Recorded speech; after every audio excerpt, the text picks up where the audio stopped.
guys, we are still here at our Revolt and Xfinity Short and Fresh HBU Edition Atlanta event. I am so excited. I have been in here with some pure Black excellence, and I have some sitting to the right of me right now. Could you please tell the people who you are and why you're here tonight? My name is Jayla Jackson, and I'm premiering my short film called MINDF. Come on. So this event has its emphasis on HBCU edition, which means that we are highlighting some youth and some young people. Why do you feel events like this are important? I feel like events like this are important because we actually get to showcase our culture. You know what I mean? Like, we go to different events, and there's no slander against any other race or any other culture, but it's just a time where we can kind of fellowship. We can kind of celebrate our excellence, celebrate our arts. I think you just hit on something so important. It's about, yes, there's diversity in the world, but this is, it's a safe space for us to support us.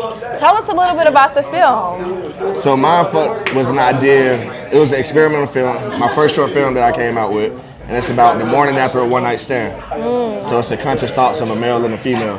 So it's like, we always curious of what the other person we land next to that we really don't know, what are they thinking about? Yeah. Now, I mean, it ain't come out my experience. I ain't never had a one-night stand. Just clear the statement, I ain't never did that. I'm a faithful Black man. Okay. But I'm just saying, so it was an experimental film, and it was my first one, so I wanted to do something different. I wanted an internal dialogue. I didn't want just like regular dialogue. Let's go deeper. Let's get more creative. You know what I mean? I like telling real life experiences, and that's relatable to our generation. You know what I mean?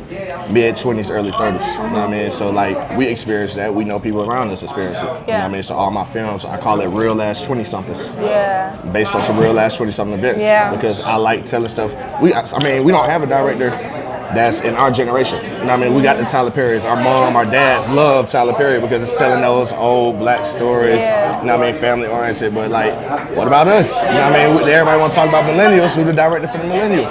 We want to tell our stories. You know what I mean? So that's pretty much my approach to the film. Is all my films is based on real ass 20-something events. So I love that. Like, and that's one of my favorite things about film, that it's never just a film. Like, this is a film, but it's also showing a realistic depiction of what it's like to be, a person of color in your 20s. And it's, in a lot of ways, it's psychology as well. So you're hitting on a lot of different areas. And that's true artistry. And so thank you so much for what you're contributing to our culture. Please tell our followers where to find you and how to support. You can follow me on Instagram at jeff.jsquared, really on all platforms, jeff.jsquared. Just stay tuned. I might drop something the day after Christmas. It's a strong mic. It's actually 100%. You know what I mean? We're going to do a premiere in Atlanta, and I'd love to have you there covering the event.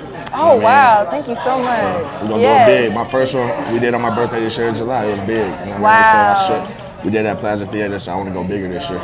Yeah, last question, and I asked this very selectively. So I'm actually a youth creator, as in like youth, as in still in high school. Yep. Yeah. So one of the questions that I like to ask is, if you could go back and start again, what would be, a step that you would take? Like, if I could give any advice, do this as a young person to set you up for success.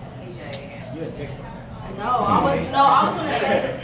don't want to say chase your dreams because that's so cliche, but I say it really don't matter what other people are saying. I'm one of those people, like, I'm going to prove you wrong. You know what I mean? I might wake up today. I might wake up tomorrow and be like, I want to try to shoot a short film today in an hour. I'm going to do it, and I want to prove you wrong. So, like, it don't matter if somebody say, oh, you can't do that, or, oh, I want you to do this, or, oh, like, I quit playing college baseball, became a filmmaker. Wow. Pissed my mom, my dad off. I had thoughts about dropping out because the film was going so fast, and, I was trying my hardest to please them. You know what I mean? Even, like, working a real job. Like, I finally gave that up this year. I was like, I'm chasing my dreams. You know what I mean? But it was like, they wanted me to do this because that's the right way.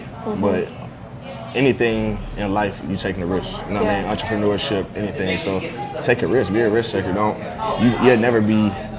can't live your life being scared. Yeah. You know what I mean? So if you want to do it, do it. Don't matter what nobody say, no matter what the risk is, you know what I mean? The reward always will be greater. So I think that's so important. I think you have this equation where, it is faith, it is chasing your dreams, but it's also putting in the work. Yeah, so that's so important. Thank you so much. You have just made an investment into the generation coming after you, and that's so important. So thank you so much for your time. Thank you. That's a wrap on us.